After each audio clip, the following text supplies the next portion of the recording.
A review by Megan Sims of the book Anne of Ingleside by Lucy Maud Montgomery. megsbookquery.com, June 26, 2020. Anne's hand found its way into Diana's. They sat for a long time in a silence too sweet for words. Long, still evening shadows fell over the grasses, and the flowers and the green reaches of the meadows beyond. The sun went down. Gray-pink shades of sky deepened and paled behind the pensive trees.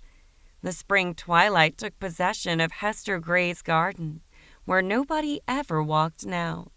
Robins were sprinkling the evening air with flute-like whistles. A great star came out over the white cherry trees. Never a dull moment.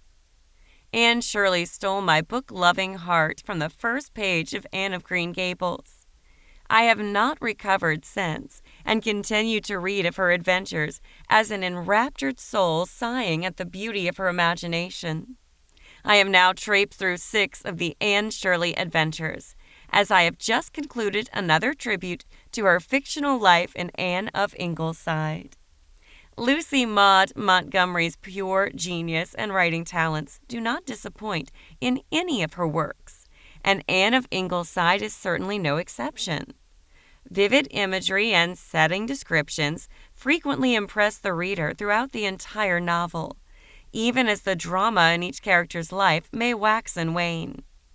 Montgomery uses her pen deftly and spares no adjectives or adverbs in her attempt to bring the world of Ingleside, and still some of Avonlea, to life, right in front of the reader's eyes. It was no small pleasure to feel as if I myself actually stood in Ingleside, listening to Anne tell the story herself, as I looked across the beautiful scenery of P.E. Island. Not all readers find lengthy scenery descriptions fascinating or enjoyable, but I would not be a little surprised if someone could not express interest in Montgomery's descriptions of each of her characters. Character sketches usually give the reader a mental photograph of the subject and give a general impression of their personality. However, Montgomery outdoes herself with insightful tidbits of information about each character at the perfect moment in time, as to give the reader a glimpse into the very mind and soul of the subject. These character details move the plot along even without a circumstance or situation actually occurring at that point in the book, although dull moments in Anne's house seem to be few and far between. The inclusion of Anne's children, now come to a total of 6, as main characters, gives even more cause to glory in the imagery and character sketches written in this novel.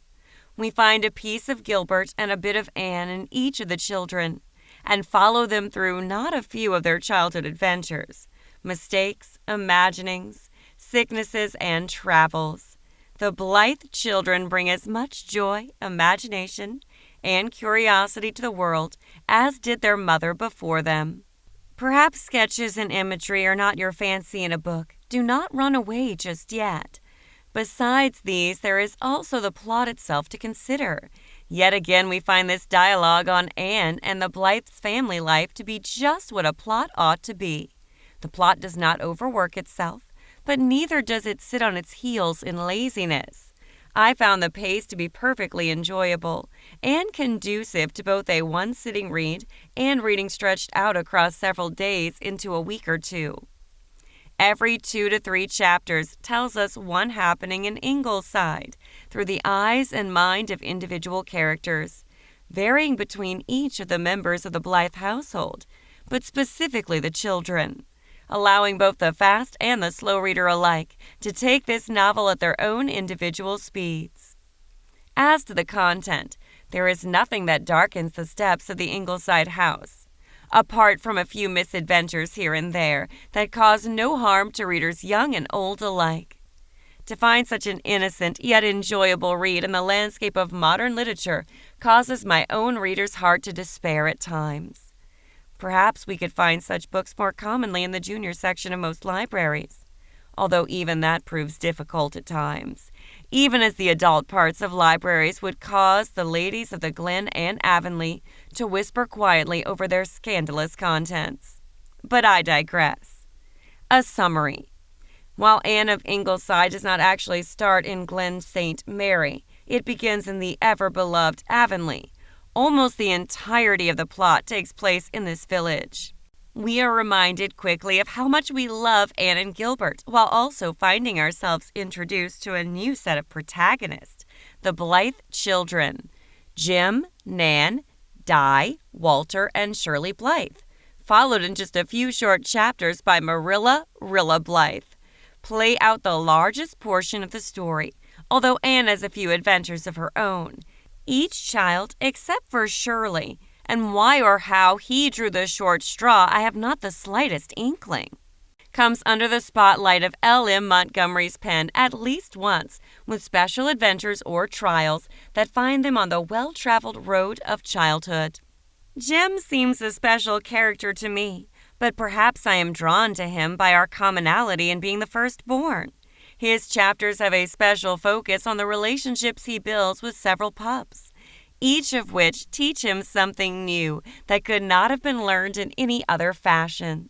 His stories certainly have a more melancholy ring to it, but even P.E. Island does not attain to heaven and all its perfections. One can conclude from Nan's stories that she maintains an honest character, while having a tendency towards gullibility. Whether taken in by a schoolmate or by her own imagination, Nan certainly has a way of entertaining us with her childhood misfortunes.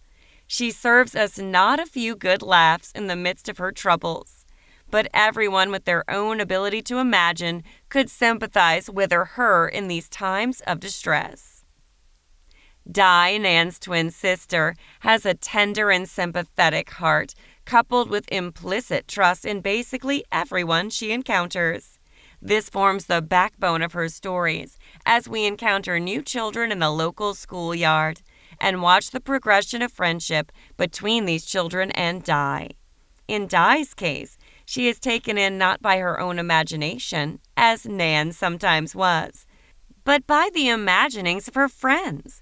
But again, we can find it easy to comfort such a child if we simply remember our own childhood. We find a quiet but contemplative character in young Walter. Anne actually notes on one occasion that Walter perhaps sees and understands things that no other child could grasp. As his story is woven into Montgomery's tapestry, he endears himself to his readers and becomes a cherished and well-loved character. As I mentioned previously, Shirley finds himself almost entirely left out of the story. In fact, when his name was mentioned a few times in passing in the few final pages of the book, I had forgotten that Shirley even existed. I suppose it is possible for an author to forget to write in one of their characters, but it seems unlikely. Whatever the reason, we don't know anything much about Shirley. Anne gives birth to Marilla, more commonly called Rilla or Roly-Poly, soon after the beginning of the book, which stirs not a little amount of excitement in the Blythe home. However, for the majority of the novel, we don't hear much about Rilla, aside from a few scattered comments on how she has grown or some toddler antics she's been up to. When her time comes for an adventure, she has grown into a people-pleasing youngster of 5. Her unfortunate afternoon involves one infamous cake, the local teasing gang of boys, a pretty teacher, and one rash decision. One thing you can know for sure, Anne's children do not disappoint. They made me want to laugh, to cry, to jump for joy. This novel can sit on your shelf with the best of the classics and hold its own.